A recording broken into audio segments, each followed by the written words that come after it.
Hello everyone and welcome to our probability and statistical data analysis presentation. Today, we are presenting our findings on the attitudes, behaviors, and financial impacts of PayLater services among Generation Z. My name is Ming, and here is my teammates Gan Yiming, Brayden Li Fong, TK Hong, and Brendan Chan Hao.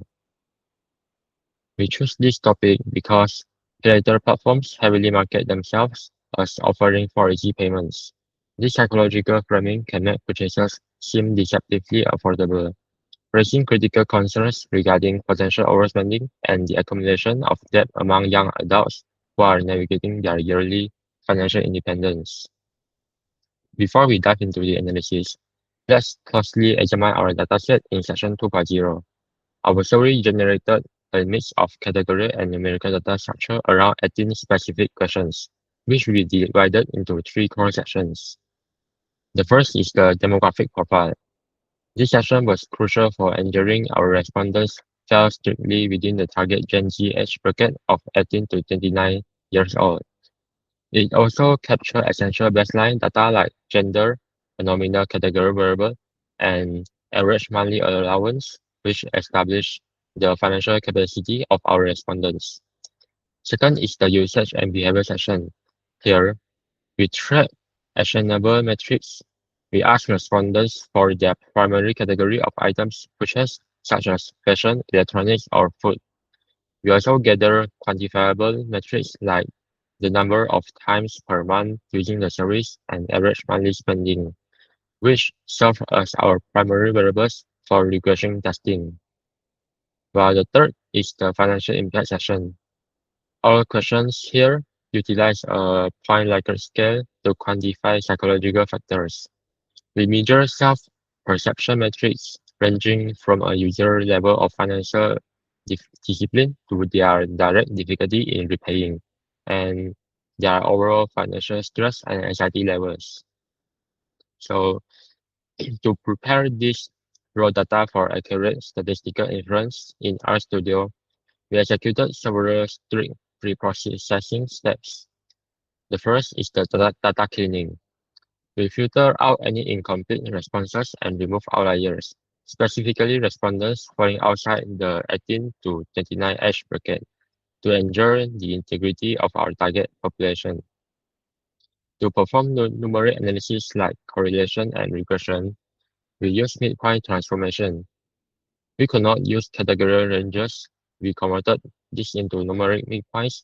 For example, a monthly spending range of 200 to 399 ringgit was converted into the continuous integer 300.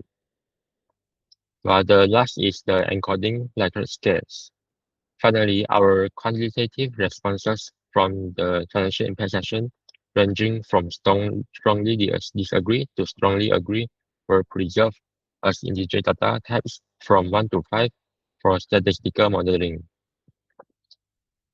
This structured dataset allows us to map specific variables to our 4 statistic models. I will now pass the presentation to my teammates to walk you through those tests. Alright, I'm Brandon and now I'll be talking about the two sample hypothesis testing. So for this testing, we will be analyzing the relationship between gender and the frequency of PayLater service usage. So the goal of this is to determine whether if the PayLater usage frequency differs with the gender. Alright, so for our gender, the type we use is nominal, which is female or male. Then the frequency we use is ordinal, which has never, rarely, sometimes, often, and very often. Alright, so for this test, the null hypothesis is that there is no difference in the distribution of PayLater usage frequency between the two genders. And the alternative hypothesis for this is the distribution of PayLater usage frequency differs significantly between the two genders. Alright, to proceed with this test, I use never as 1, rarely for 2, sometimes for 3, often for 4, and very often for 5 for the variable measurement in order to proceed with this testing. Alright, so here is the R code for the two sample hypothesis testing. So in here, we calculated the sample size for the male respondent, which is 40, and as well calculated the sample size for the female respondent, which is 23. Then we calculate the mean score, the standard deviation, the degrees of freedom, the critical t-value, and as well calculated the test statistic.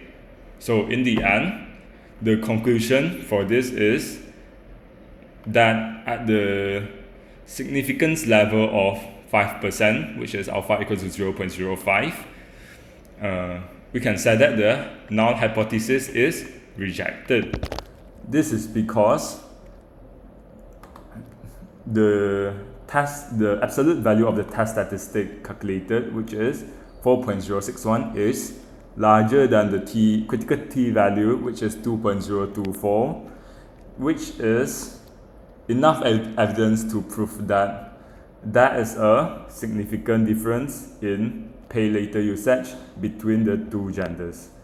Alright, so that's all for the two sample testing hypothesis, and thank you.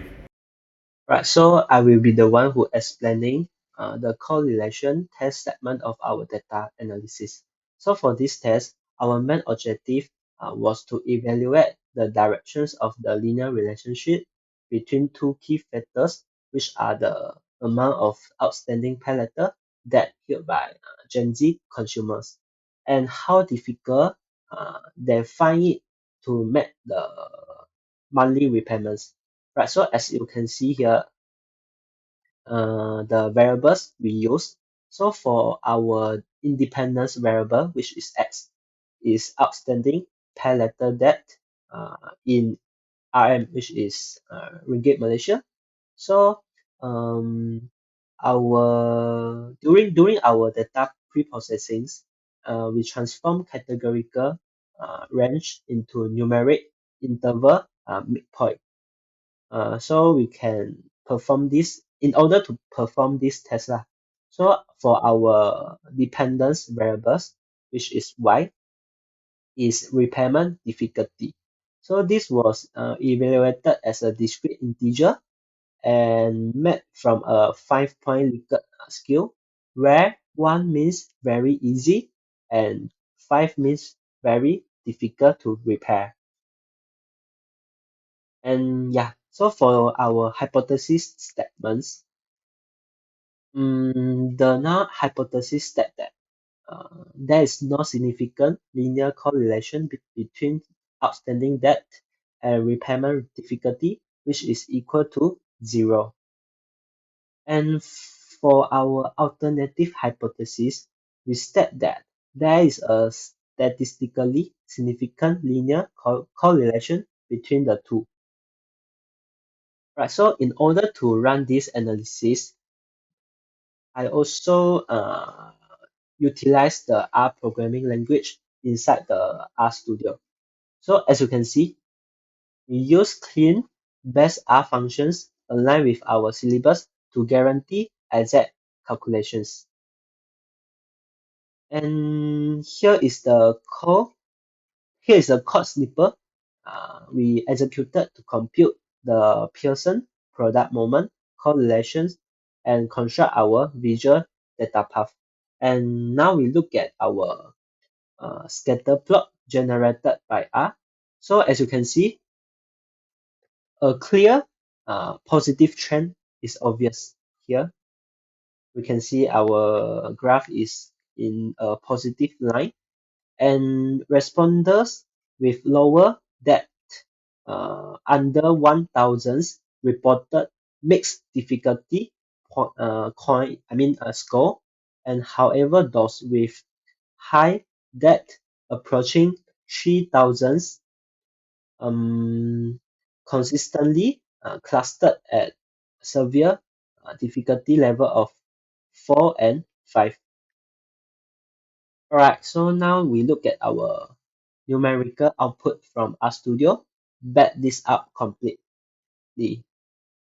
And yeah, so as you can see, the test produced a test statistic, which is t-value of 13.414 and extremely tiny p-value of less than 0.001, and we get the sample correlation coefficient as well, which is the R value of 0.606. Right, so since our p-value is significantly lower than our alpha level of 0.05, so we reject the null hypothesis. So as a conclusions, we can conclude that holding higher outstanding PayLater debt is directly and heavily linked to greater financial struggle. Yeah, I think that's all for me. Hello everyone, my name is Tu Jiho. So now I'm going to explain the 3.3, which is the regression test. So this regression test was employed to examine the relationship between the number of time responded using PayLater services per month, which is our independent variable X, and their average monthly spending using PayLater services, which is our dependent variable Y. So this regression test was actually used to test the whether the PayLater usage frequency can influence their average monthly spending using PayLater services. So now we are going to look into the section 3.3.1, which is a scatter plot between average monthly spending using PayLater services and the number of time using the PayLater services per month. So for this project, we have surveyed 65 respondents regarding their usage of PayLater services, and we have plotted this graph using our RStudio application. So this is our RStudio, and we can run this code. So this is our scatter plot. Each blue dot represents an individual respondent, and this red line represents the positive linear trend. And this graph shows that a respondent who use PayLater services more frequently tend to spend larger amount of money using PayLater services each month.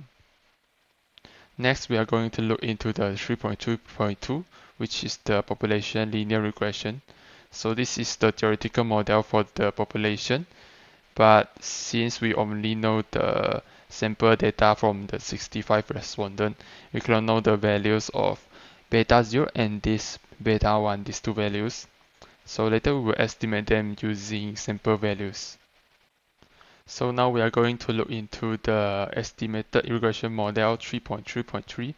So we will apply this formula in our RStudio application. So let's see. So this is our RStudio code. So we have option 1 and option 2. So option 1 we use the manual calculation, which is a formula, and the option 2 will use the embedded function in RStudio. So now we click run. So now we can see that the option 1 result have the same result as the option 2. And this is our estimated regression equation using the values we got from these two options. So what the these two results means, so we can see that, so for the 140 is represent the estimated monthly spending when the usage frequency of PayLater services is 0. And for the B1, which is approximately 24, represents that for every additional one-time increase in monthly usage frequency, the average monthly spending will increase by approximately 24. So now we are going to look into the explained and unexplained variation.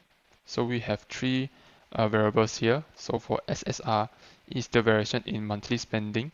It can be explained by the usage frequency of PayLater services, while for SSE is the variation that cannot be explained by the regression model, and it might due to other factors. So we can calculate these three values by using our RStudio application as well. So now we will click run. So we can see that these are the three values we calculated. So for the SSR, which is the value that can be explained by the regression model, which is about 797,000, and for SSE is the variation that cannot be explained by the regression model, which is about 2 million. So next, this is the coefficient of determination R squared. So we can calculate it using this formula as well. So we can calculate it using our RStudio application. So we'll click run. So we can see that our R squared is about 0.2417, and the percentage explained is 24%, and percentage unexplained is about 75%. So actually we just use 100% minus this 24.17%, so we will get this percentage unexplained. So just like I explained just now, so this 75% is the variation that is attributed to other factors. For example, maybe income level, shopping habits, financial discipline, debt level, or the personal spending behaviors. So next we'll calculate the standard error of estimate and the standard deviation of regression slope using this equation and this equation. So now we will see the results using our RStudio application. So we click run, so we can see that the standard error estimate is about 199, and the standard deviation of regression slope is about 5.4809. So for this standard error estimate is indicating the actual spending of respondent differ from predicted spending values by approximately 199 on average. And for the standard deviation of regression slope, so it indicates how much the estimate slope will vary from sample to sample, and this value is relatively small, and it suggests that the estimated slope coefficient is very precise and reliable for the relationship between the PayLater usage frequency and monthly spending. So now for 3.3.7, we will do a t-test. So the hypothesis we made are null hypothesis, which represents no linear relationship, and alternative hypothesis represents linear relationship does exist. So we will calculate the t statistics using this formula and calculate the degree of freedom using this formula. So it allows us to calculate the t critical value. So by using RStudio, we will calculate the t statistic and critical value, and for the sample size and degree of freedom as well. And we will also use the RStudio to make this graph, and we use 5% significance level because it's the most commonly acceptable level in statistical analysis. So it's relatively reliable, and so we will see using our RStudio application. So we click run, so we can see that the value we calculated here, and this is the graph. So this graph shows the critical value and the t statistic as well. And for our two test statistics at the 5 significance level, we can see that the graph, the t statistic we calculated beyond the critical value, so we can make a small conclusion, which is a null hypothesis is rejected. So this provides sufficient evidence to conclude that there is a linear relationship between the number of time respondents using PayLater services and their monthly spending using PayLater services. So lastly, we can make a small summary using the output generated by RStudio. So we can call this function summary model in RStudio application to display all the outputs. And after that, we can also create a plot displaying the estimated regression equation with these two values, b0 and b1. And we can calculate the R squared using our RStudio and display it here. So let's see in the RStudio. So we click run. So this is the summary model. This is the function we call, and this is the scatter plot with estimated regression equation and R squared value. So that's all for the 3.3 section regression test. Hi everyone, our project investigates the attitudes, behaviors, and the financial impacts of PayLater services among Generation Z, Gen Z. My name is MING, and today I'll be walking through a chi-square test of independence. Moving to 3.4. So we want an answer for a specific question. Does a person's gender affect the type of products they buy using PayLater? So for this test, we look at two categorical variables. Variable 1 is gender, either male or female, and variable 2 will be the primary category of items purchased, such as fashions, electronics, and food. So our null hypothesis states that gender and the primary category of items purchased using PayLater is independent. And our alternative hypothesis states that there is a statistically significant association between a respondent's gender and the primary category of items they purchase using PayLater. So now we can see the data set here. We can see the degree of freedom. We can calculate by calculating 2 genders minus 1 and then times 5 categories minus 1. We get 1 times 4 equals to 4.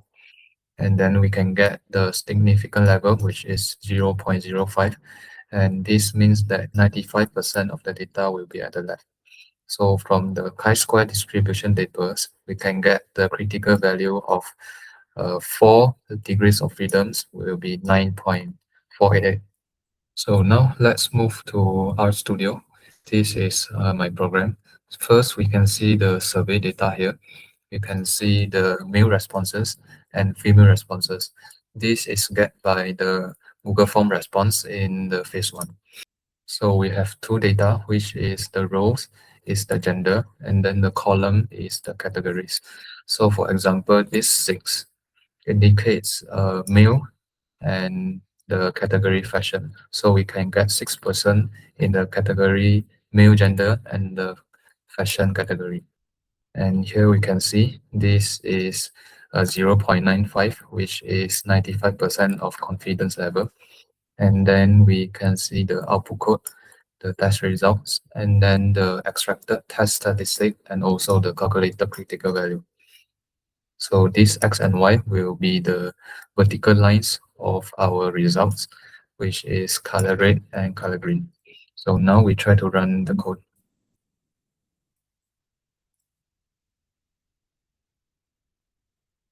So we can see the result of chi-square distribution with degree of freedom 4. And then this is the bell shape. So after calculation, we can get the critical value of 9.488. And the test statistic after the calculation is 332.464. So back to our report. So we can see the test statistic. By using RStudio, we get the value of 32.464. So what is the final conclusion? We can get that the calculated test statistic is 32.464, which is significantly greater than the critical value of 9.488. So we reject the null hypothesis.